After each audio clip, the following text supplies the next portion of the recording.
Well, hello all. We've got today the Neato D7.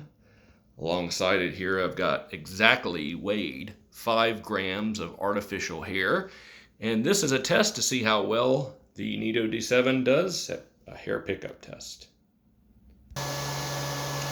So we're back with the D7 getting ready to do our hair pickup test. As you can see, the green hair scattered along the floor here in the foyer. Again, this is exactly 5 grams of hair. We cut it and measured it.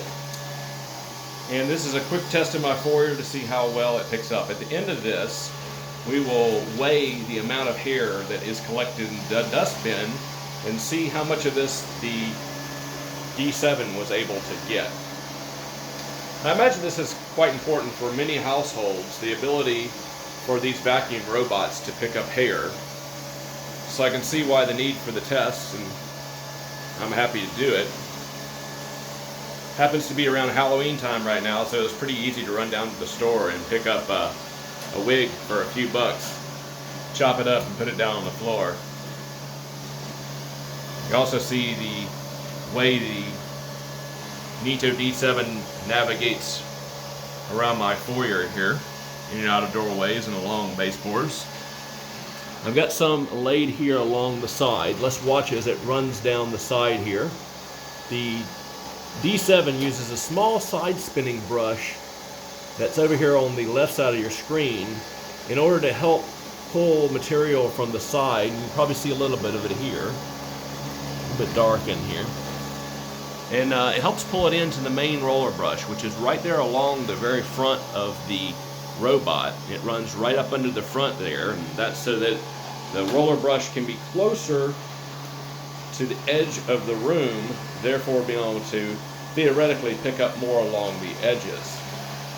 Other traditional round robots have the roller brush in the very center of the robot, and they rely on side brushes, either one or two, to help pull debris away from the walls and away from corners in order to help it get over the fact that it has the brush in the very center, usually between the wheels, so it's not as long as the brush on the Neato D7, which measures in at right around 13 inches in width. It's a fairly large brush for a robotic vacuum.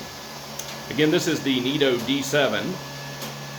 This is the flagship model from Neato, and it should be getting finished in here just a few moments, and I can already tell you it looks like most of the hair has been picked up. It's a very impressive robot for sure. So again, here in just a minute when it stops, we will now empty the waste bin out and take a measure. And here is the hair in the waste bin for the Neato D7. We'll go ahead and get this measured up here. And here are the results. 4 grams. So the Neato D7 was able to pick up exactly 4 grams of artificial hair out of my foyer floor, and it took around 3 minutes to do the run on that cleanup. So that is the result. It left behind 1 gram of hair. And I will let you know that we thoroughly cleaned our foyer. We vacuumed and mopped the foyer to make sure that we were only picking up hair and only weighing hair. So this is all the hair that was removed from the dustbin on the Neato D7. Not too shabby of a job, seeing that there's a good bit of hair there. Real quick, we're going to take a look at the roller brush to see if maybe some of that was left behind in the roller.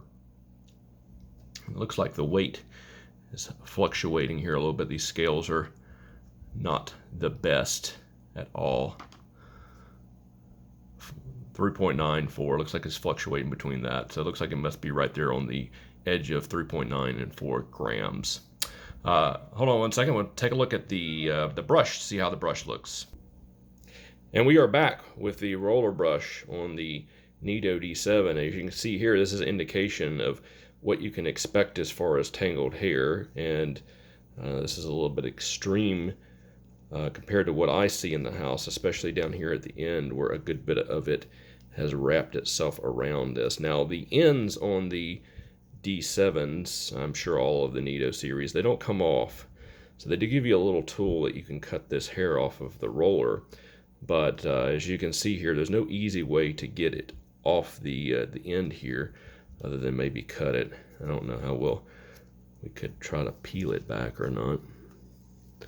Yeah, it's going to require cutting. So I'm going to cut this off, and we'll assume this picked this up too. So I'll go ahead and get as much off this as I can, and we'll get one final weigh here on the Neato D7. And we're back. We got the full amount of hair here. This is the hair that it picked up in its waste bin, and also the hair that I removed from the roller around the Neato D7. So this is the total amount of hair that it picked up.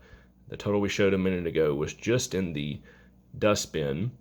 So that added another 3.5 grams that were wrapped around the roller. Now we'll let you know that the roller was cleaned thoroughly before I did this test, so there was no random hair from my house wrapped around the brush.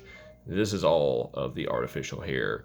So that's the grand total. I'm sure that with 3.5 grams wrapped around your brush, that does take a bit of labor to cut off, and kind of shows you how much you can expect percentage-wise to be able to cut off of your brush when you're doing your daily or weekly vacuums with your Neato vacuuming robot. Hey, if you like this content, make sure you smash that like button. Make sure you subscribe for more video content on the Neato D7 and a few other vacuums that I'm looking at, robotic vacuums. If you have a Neato, or you'd like to see me do a different test with a Neato line robot vacuums, please drop a comment below. If you own one of these, tell me what you think. All right. And I see our scale here is going right back up to 4.4. So looks like we were roughly 3.5, 4 grams of hair wrapped around the roller brush. Anyway, all right, that's it for us. Have a good one. Take care.